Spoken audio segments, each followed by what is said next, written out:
Welcome to Botches Off-Road. Join us as we talk about everything from gear reviews to trail stories, tent camping to rock landing, and all things to do with the outdoors. Today we got Alex and Mark again. We're going to do another quick 30-minute episode, and the topic of today's episode is going to be very loosely based around the question of what is the one piece of gear you didn't think about before you started overlanding, but now you can't live without. So I think we're going to start off with Mark. Tell us about yours. Mine would be an air compressor. Originally, for a good portion of 2 years now, I've been running out Alex's air compressor / tank. It was a single pump one that was a air horn / air ride system. And for a while, it was getting down to where it took almost an hour to fill up all of our tires and then another set of tires. It just took forever. So I ended up getting an all-top dual compressor, which is standard almost any dual compressor now. It's just the same thing, just a different name. And it has been a lifesaver since. Alex is kind of angry about it because I have literally done it where I filled up my tires, I filled up my brother's tires, and I also filled up, I think, our buddy Duncan's vehicle while he was still airing up his tires and he was still not done yet. My little compressor is getting tired. It is. Yeah, I mean, it's done good for what it is, but an hour, I mean, God, I'd be lucky to get more than 5 minutes off of my my compressor before from Harbor Freight, so that's pretty good, though. To be fair, that's going from somewhere between 10 and 13 PSI to 40 on 3 trucks. Yeah, I mean, that's great. And I know that tank really helps out a lot because that compressor would be dead without it. I honestly think that. I seriously think that tank helps just cool things down and keep things healthy. Yeah. I mean, compressors are important for sure. I know that I have the Thor's Lightning version of yours, Mark. Yep. And as you said, it is for a dual compressor, or what is it, dual cylinder compressor. Yep. It's awesome. Yeah, I mean, it's very quick. The parts that I got with it, the hose seems pretty quality. The air chuck seems pretty quality. And I can air mine up, my buddy Matt's up pretty quick before most other people are even done. So interested to maybe in the future incorporate like a Morflate 4-way system to it, to try it. Once you start with a good compressor, it's kind of hard to live without one. Yeah, Tyler, if you want to sponsor us. Oh yeah, Morflate. Yeah. I honestly, I just thought that it was a really cool. I saw, what was it? Some guys that were rock landing on YouTube. I forget what the name of it is, but those guys were running Morflate, and God, they had their lifted Jeeps and they're going, I forget what is it, 400 miles in hell or something? Oh yeah. Yeah. Oh my God. Such 4 days in hell or something like that. 4 days in hell. Yeah, man. Just so cool to watch that. And then see them airing up and airing down and their different tires going over this crap. Oh, it was so cool. Now they came out with this hub thing that, like, I don't even know what all it is. It uses some type of algorithm to determine exactly how long it takes to air up each tire to the proper PSI. And you can like adjust it all. And it is wild, the stuff that Morflate is doing now. Yeah. Set it and forget it pretty much, dude. You can set it, go eat your sandwich, go take a poop, come back, and it's done. That's perfect. I mean, it doesn't get much better than that. I always thought that the whole Morflate thing was really cool, but it wasn't necessarily necessary, which, I mean, it isn't. But then I realized that I like to air up at one tire and then go talk, and then come back and air up another tire and then go talk. So if I could just hook up all 4 and just let them do their thing, that would save me so much time. Yeah. I think the first time that I seen the 4-way was like ARB, something like that. Yeah, ARB has their own way too. Yeah, I haven't seen that they're anywhere near as as near as refined, I guess, as like Morflate started into it. So yeah, I think Morflate has a solid system out there. I think that's going to be my go-to. It won't be for the compressor for now, just because I have that Thor's Lightning and I got it without, at the time when I got the Thor's Lightning compressor, I bought the first dual cylinder compressor that I could have one day delivered. Yeah. And at that time, it was just Thor's Lightning. So eventually, when that one goes out, hopefully in a few years, I will probably switch to the Morphlate just because I'm trying to keep some US-based company going. But yeah, dude, definitely an air compressor is a big one. What about you, Alex? So I've done this before. So when I really started getting into it, I expected a winch, I expected an air compressor, but I was getting some tires mounted imbalanced, and the shop had these little Apex RPV. Sorry, 1 second. Don't get out of here. Go. Go on, get. I had these little RPV valve stem things that just had a switch on them, and you just pull up and the truck deflates. And on a whim, I just told them to put them in, and oh my God, man, it saves me so much time. I can have all 4 tires aired down in like 30 seconds. That's super nice. For me, that's probably bad because I go to talk to and then I come back and I'm like, oh fuck, I'm at 5 psi. I just debeated. Yeah. Well, I stand there with my my gauge and I can just watch it, and because I'm watching something move, it keeps me engaged enough. Yeah, I mean, and those deflators work so well that you could sit there and it only takes a couple seconds to get down to the psi you need. Yeah, I think each one is like 4 seconds. Yeah, so I mean that's plenty of time to get down to that. I thought about that, and I know you've talked to me about that a lot, and that sure will be a future one. I think I'm just gonna wait till I get a new set of wheels or something first before I get deflators.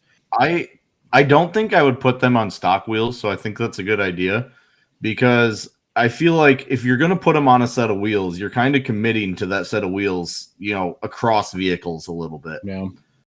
Yeah, I think the ones that I have now, I have some cheapo, I think they were like Boulder Tools screw deflators that you just screw on, and then you're supposed to set your PSI. Yeah, they don't really work very well. And when you set the PSI, you could set it to one thing and then it doesn't necessarily sit at that. Most likely user error. Still pretty new with the whole deflating your tires to certain PSI thing. So it could be me.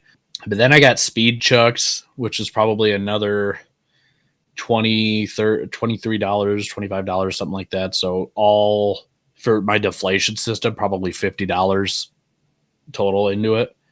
And then the speed chucks just speed clip onto it, so I don't have to keep screwing on the valve stem every time, because that was getting annoying. And so, I mean, it works good enough for me for now, and it'll do until I get deflators. But I found that if you buy a good quality screw-on chuck, it's a lot less annoying. Yeah, because I've had screw-on ones before that came with whatever air system I had, and they always sucked. Yeah, but I bought Apex's high flow chuck, which is supposed to magically work better with the RPV. It's about the same amount of time, but it is a very high quality product. It screws on very easily on any valve stem. I mean, it just works really well. Yeah, and that for me, it's just that extra couple of seconds with the clip on, the little speed chucks, that I really, really enjoy. I don't have to screw anything on. I just pop them on there and walk away. My wife has 2 in her side of her door, so she'll go in there, pop them on hers, and she'll monitor those until we get down to the PSI, because she's got a. Do they leak? What? Every clip-on valve stem connection I've had ends up leaking really quick. No, I've used them probably 6 or so times now. Haven't had any issues, but when you're working with deflators, leaking's not really an issue. It is if you're trying to get to a certain PSI, because it won't read out properly.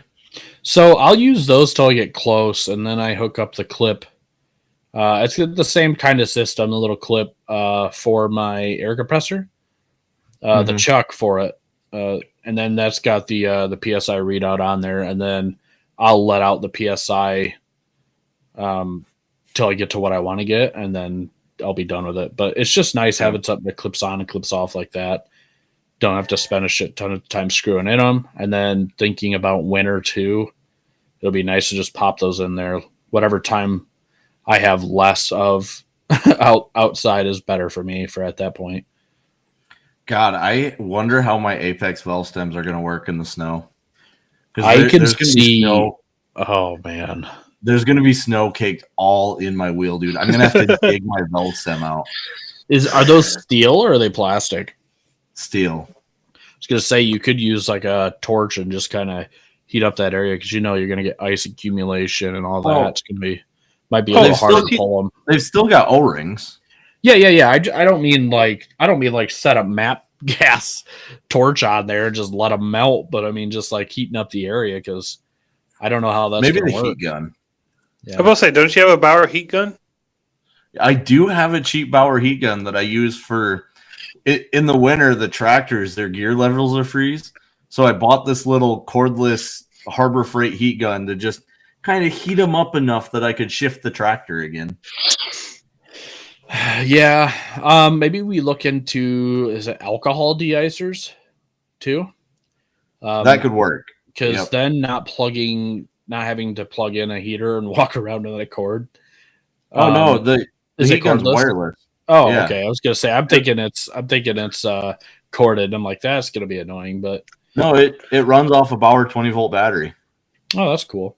It's a heavy duty hair dryer. Basically, yeah. Cordless heavy duty hair dryer. Yeah. But yeah, no, if that like lock deicer or something like that with the heavy alcohol content might help too. But yeah, that sounds deflators. Like a problem for future Alex. Future Alex, future winners. We'll cross that road when we get there because I'm interested to see how that works out too. My clip-ons, I know are going to be really nice for that kind of thing because I could just unscrew the valve cap, clip them on, and I could do that with gloves on. So I know screwing them on, I'm not very dexterous. I don't know how you say that. My dexterity isn't the best in cold. We know. Yeah, my hands got frostbite a few years ago, and ever since my feeling has not been like I used to be able to go outside all winter without gloves and I'd be fine. Now it's like any little bit of cold and oh my god, my hands are just dead. So I hate how your hands turn like that pale white color. Yeah. And then they're like just useless. Oh, I hate when they get that cold, man. It doesn't take much from me. And I already have an issue.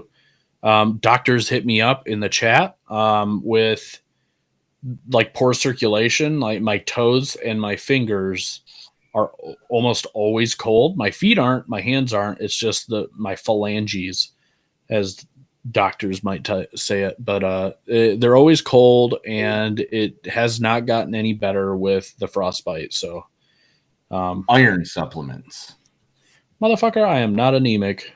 I'm good. I pump iron, man. I take iron by the gram. I'm good. No, not lead. Oh, I drink that. Remember, I'm from Michigan. We have that in here. It's a supplement. Wrong side of the state, buddy. Wrong side of the state. Yeah, they put that in our water towers. It's Grant's 80-year-old water tower that's still wood. Hey, no, our water tower. We have a new water tower that was built in 2004. The wood one we don't use. Yeah, that's what they say.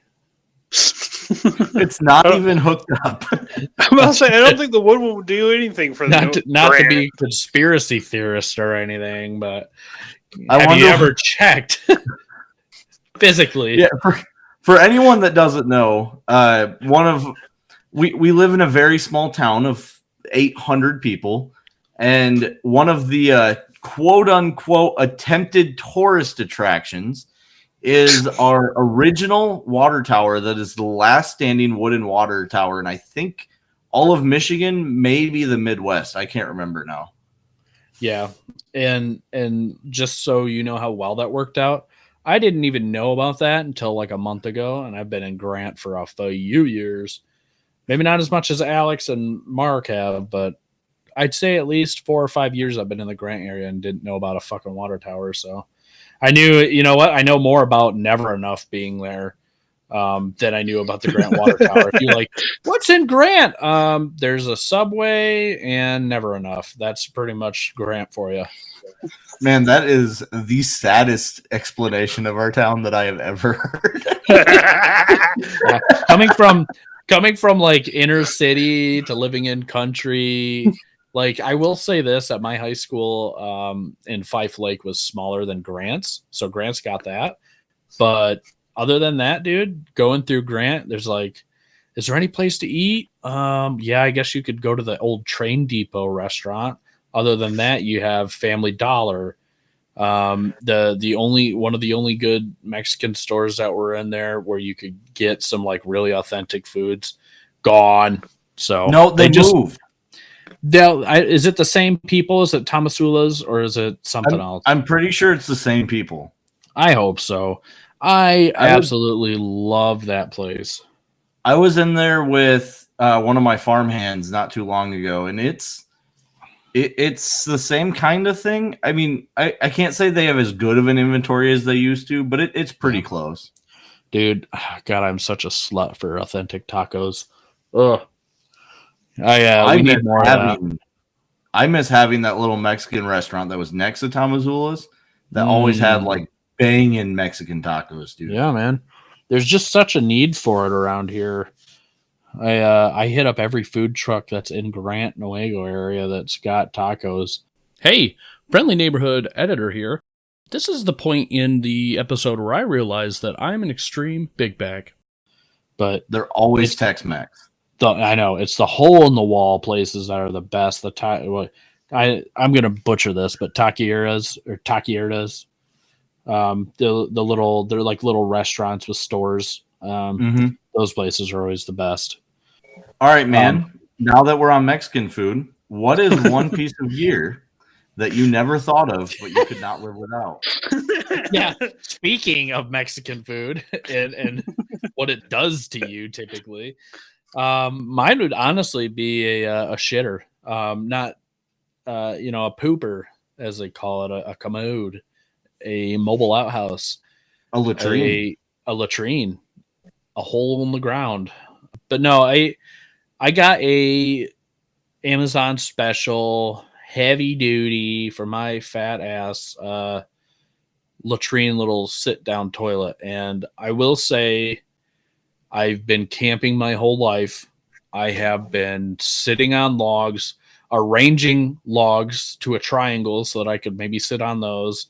I have been digging holes and squatting. This most recently, I tried to do the whole strap thing where you put a strap around the tree and let that hold you up a little bit while you sit. Fuck, that didn't work. The strap hurt like hell. How heavy duty of a strap did you have? Oh yeah, dude, it was at least a 12,000 pound strap. Next time I'll get winch cable. I can hear it creak. But no, I mean the strap hurt. Obviously, I mean that thing's not meant to do that, and you're putting all your weight into it. You know, tree bark is fun until you have bugs crawling up your ass, and it's nothing better than ants in the butthole.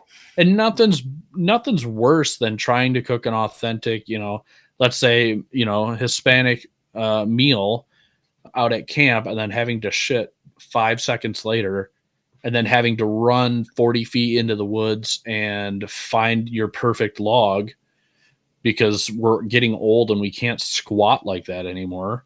It's annoying and it's time consuming, and anybody who knows me, I don't like wasting time. So I have a previously already bought like a changing room shower awning that folds out on the side of my truck. And then we bought just an Amazon special U-shaped. And I looked for U-shaped in particular because I don't like the full donut that you could typically get with the seats. I like to be able to reach and get everything. It's because he's got a massive dong. Yeah, I have to be able to flip it somewhere. It's just No, it's my massive ass and my rolls, and I want to make sure that I get in there and clean it, especially when you're camping, dude. A clean butthole makes you feel like 10 times better when you're camping. It's the truth. I'll stand by it till I die. You feel better. And the only thing that gets even close as good as a feeling is a river boo day. You know, taking a poop in the river and having it boo day, your butt clean. Spreading that right on down to the kids swimming around the bend. Yeah, I mean, typically, if you're going to let logs float, you yell timber first. But yeah, I mean, if you wanted to surprise them, yeah, I guess you didn't. You don't have to. I think that might be the worst hot tip you've ever given. Yeah, you want a hot tip? I'll give you a hot tip. If you're pooping in the river, make sure you're faced the right way. Think about it. Think about it. Make sure you're faced the right way. You ever try to poop the wrong way up a river? You don't want log floating against your leg. Wrong. Yeah, it just drags across your nuts. Was that a fish? Yeah, man, that's a feeling you don't want to feel. So let me tell you that, dude. 5 a.m, I had to poop bad. It was super, super rustic. We were on a small island that was probably 20 feet in Fife Lake, and I was in high school.